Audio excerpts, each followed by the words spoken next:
Assalamualaikum. Selamat datang di channel Taufik Hidayat. Di sini saya akan menjelaskan mengenai ilmu teknik sipil. Jangan lupa komen, like, dan subscribe ya. Oke, langsung saja kita mulai materinya. Nah, kalau di antara ini itu mengalami pempampasan. Kalau misalkan secara langsung di titik ini aja.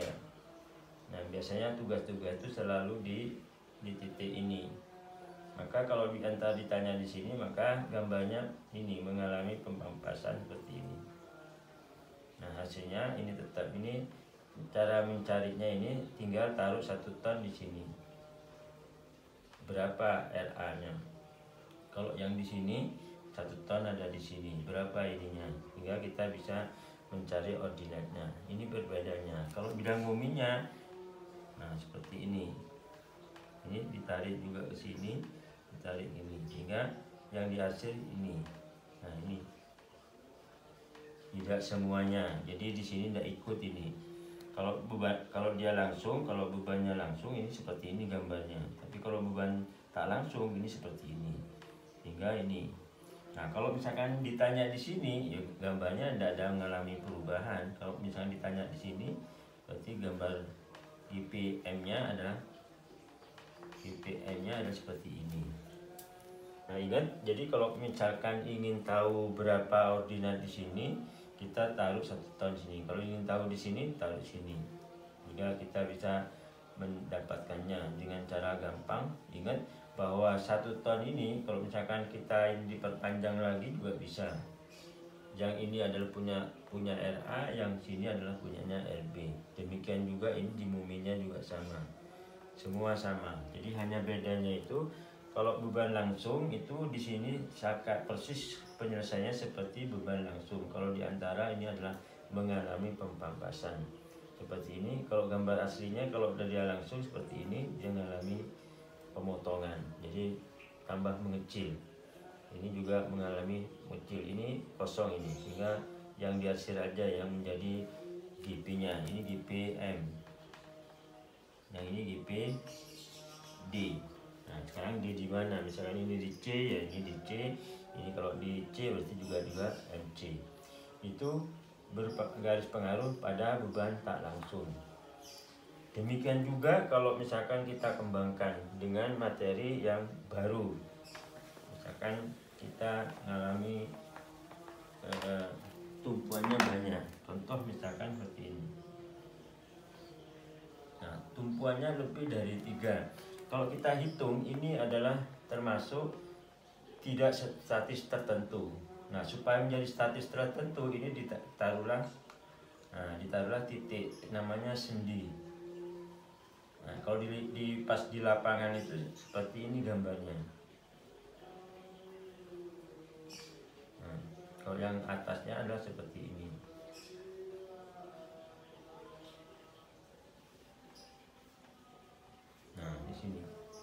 Ini titik sendi ini adalah namanya. Kenapa dikasih sendi ini? Supaya struktur ini bisa diselesaikan secara struktur statis tertentu. Nah, di sini adalah D-nya itu tidak sama dengan 0. Nah, terus N-nya itu sama dengan 0. Nah, ini kalau disebut seperti ini. Jadi ini sendi, ini sendi. Jadi namanya struktur Gerber ini. Ini namanya jadi struktur Gerber. Ini. Nah, jadi yang terpenting kalau misalkan ini tumpuannya tambah banyak lagi ya, sendinya bisa lebih tambah, sehingga kata kuncinya untuk bisa diselesaikan secara struktur statis tertentu. Kalau misalkan ini tidak boleh ada sendi, maka ini tidak bisa diselesaikan struktur statis tertentu. Harus diselesaikan dengan struktur statis tak tentu, karena anomnya lebih dari 3, karena yang tersedia di struktur tertentu selalu ada 3, sehingga lebihnya tidak bisa diselesaikan. Oke, nah ini bisa seperti ini. Nah, kalau di Gerber ini harus dipisah. Nah, contoh ini tumpuannya stabil ya, karena ada 2, maka ini tumpuannya cuma 1, maka penyelesaiannya adalah seperti ini.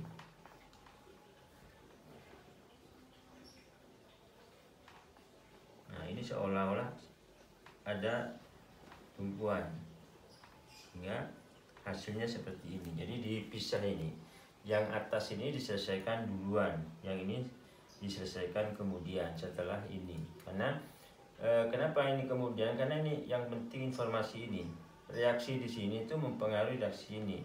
Karena pada dasarnya di sini itu sebenarnya adalah harus nol. Sebenarnya di aslinya itu tidak ada.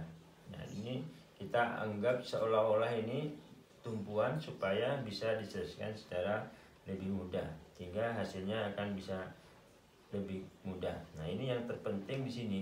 Kata kuncinya di sendi, di gerber, itu di gerber. Jadi istilahnya strukturnya di gerber.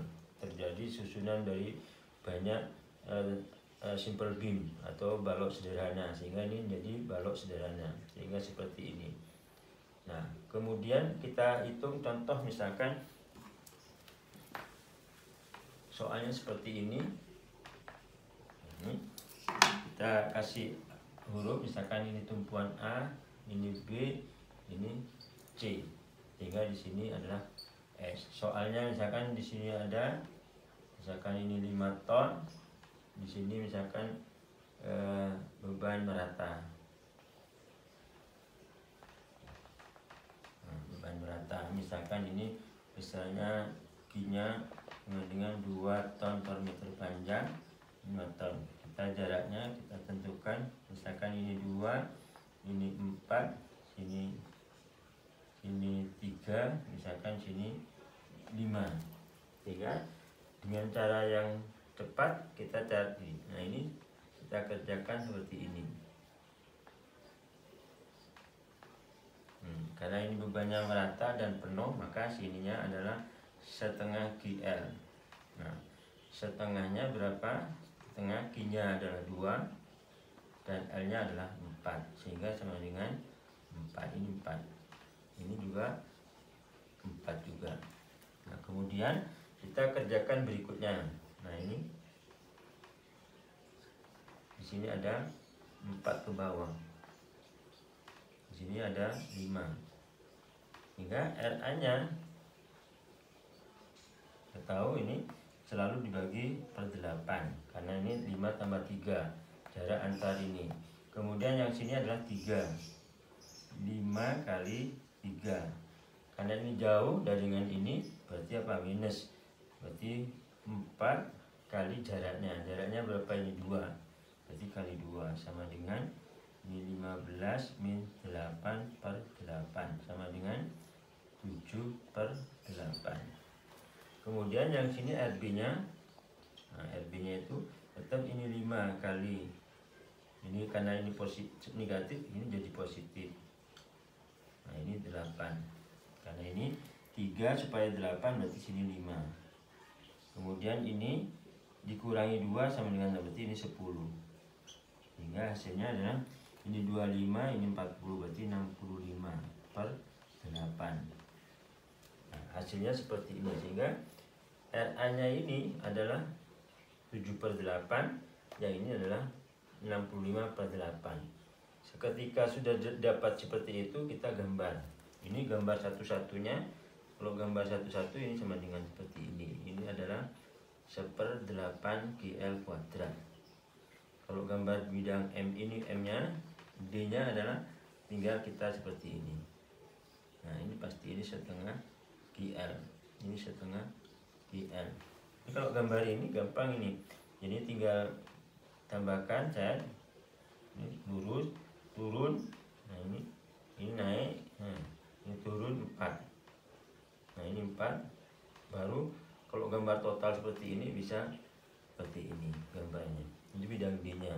Kalau bidang M-nya bisa digambar ini, lihat. Nah, ini 0. Baru melengkung. Ini 1/8 GL kuadrat. Sehingga ini bisa. Muminya berapa ini? Bisa RA kali 5. RA-nya berapa ini? Kali 5 ini. Sehingga sama dengan 35/8. Ini 35/8. Oh, yang ini berapa ini? Nah, ini tinggal cari 4 kali 2, berarti ini 8. Negatif, ini positif. Sehingga gambarnya akan seperti ini. Ini bidang M-nya, bidang D-nya secara total. Ini bidang D per bagian. Sehingga Gerber itu sama dengan seperti yang saya bahas di bagian part kedua ya. Jadi di bagian part kedua itu per bagian-bagian aja. Nah, Gerber itu adalah solusi supaya bisa diselesaikan secara struktur statistik.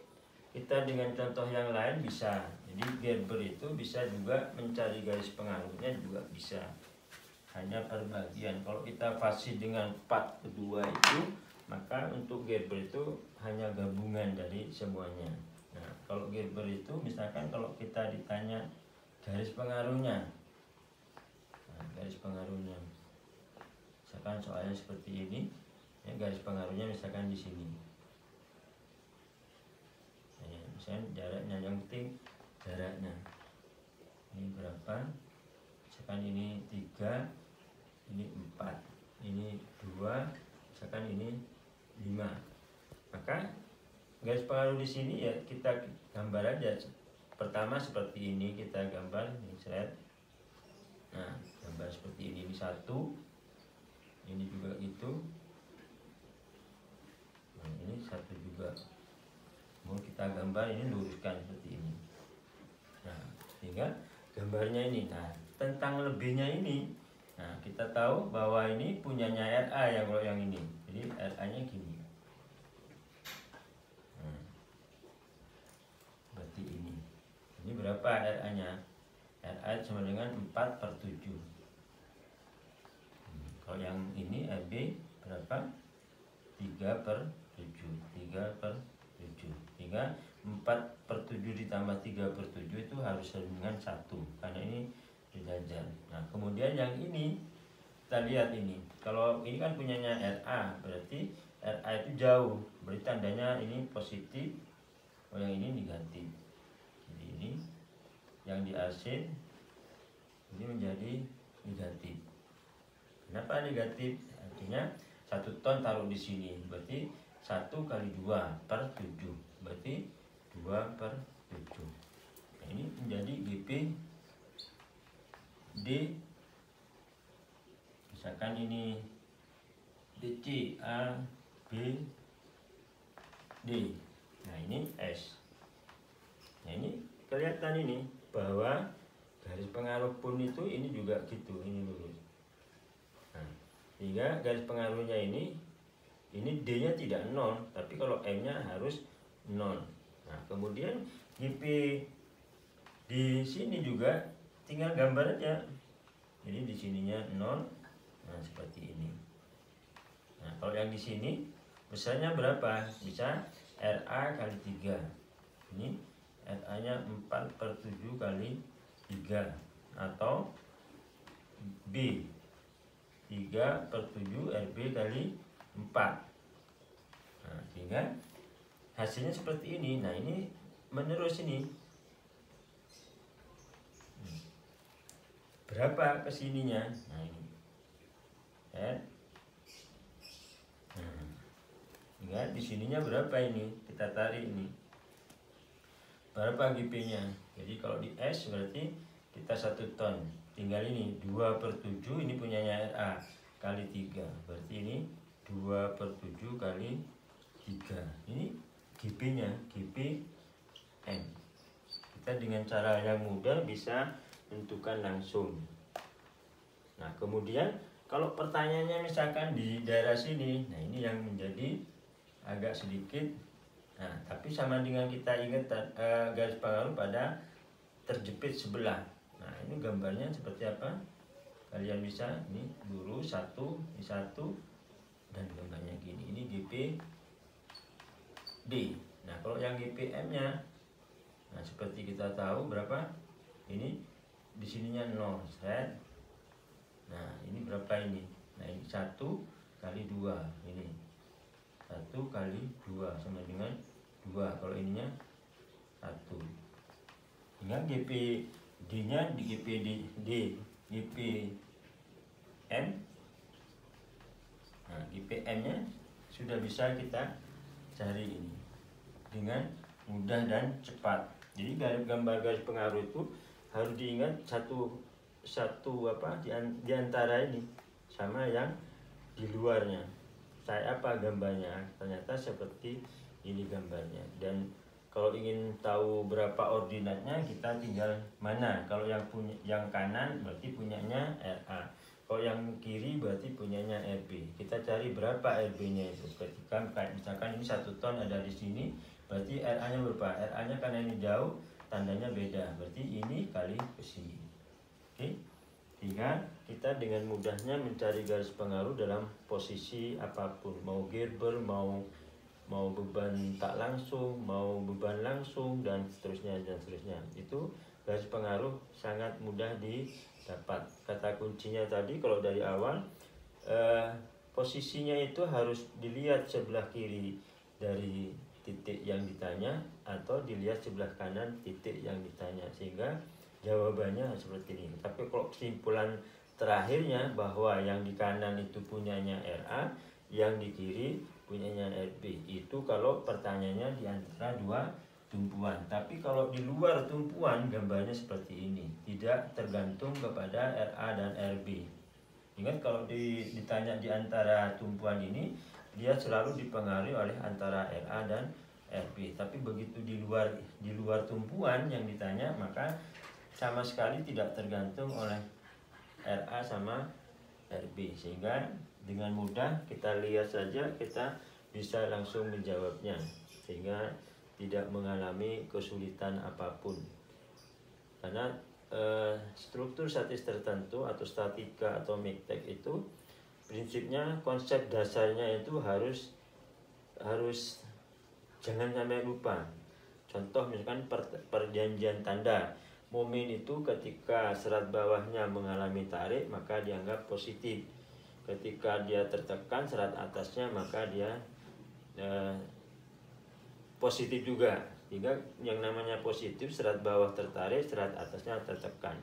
Atau sebaliknya, serat atasnya tertarik, serat bawahnya tertekan, itu momen positif. Kalau bidang D itu dilihat sebelah kiri itu arahnya ke atas, itu adalah positif. Yang lain kebalikannya. Jadi misalnya kalau yang kiri ke atas positif, berarti yang kanan ke atas negatif. Kalau dia ke bawah berarti dia positif. Kalau dia kiri ke bawah berarti negatif. Sekian, saya kira gitu. Sampai ketemu di video berikutnya.